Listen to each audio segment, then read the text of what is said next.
আমাক দেখো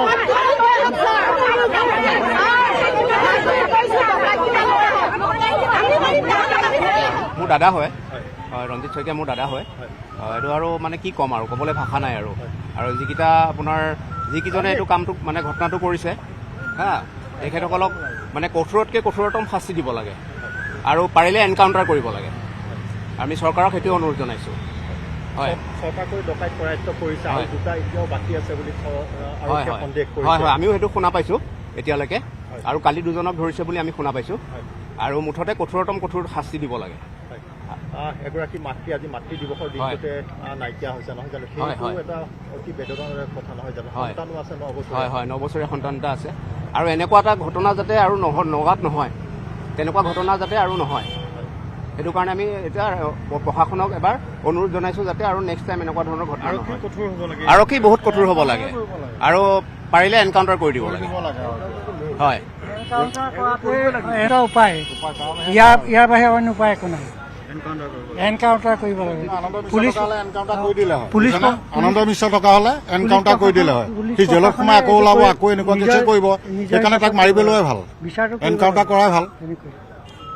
কয় যে বহক বহক দাদা বহকচোন আপুনি বহক এনেকুৱা ধৰণৰ তেওঁ মানে অমায়িক আছিল তেওঁলোকৰ মাক দেউতাকে সকলোখিনিয়ে মানে ভাল মানুহ আছিল কিন্তু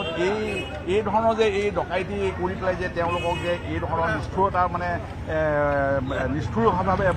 বলি দিব তাৰ কাৰণে আমি তেওঁলোকক উপযুক্ত শাস্তি দিব লাগে তেওঁলোকক যাতে ভৱিষ্যতে যাতে এনেকুৱা ধৰণৰ গাঁৱত আৰু বা চহৰত কোনো ধৰণৰ যাতে এনেকুৱা ধৰণৰ ঘটনা যাতে নহয় প্ৰতিবেশী হিচাপে আপোনালোকক আমি সদায় চিন্তনীয় কাৰণ ইয়াত সাধাৰণতে আজিকালি পাচলি বেপাৰী হওক মাছৰ বেপাৰী হওক মানে কাপোৰৰ বেপাৰী হওক এই ধৰণৰ মানুহবিলাক সাধাৰণতে আমাৰ গাঁৱত সাধাৰণতে বিচৰণ কৰি ফুৰে কিন্তু তেওঁলোকক আমি চিনি নাপাওঁ যে তেওঁলোক সাধাৰণতে ডকাইতৰ ৰূপতে আহিছে নাই ভাল মানুহ হিচাপে আহিছে গতিকে এই ধৰণৰ মানুহৰ পৰা সদায় আমি আঁতৰত থাকিব লাগে গোটেই ডকাইতৰ পাৰ্টিটো লৈ আহক পুলিচে এনেকে চাই থাকিলে নহ'ব নহ'লে বেলেগ ব্যৱস্থা আমি ল'ম পাব্লিকে ল'ম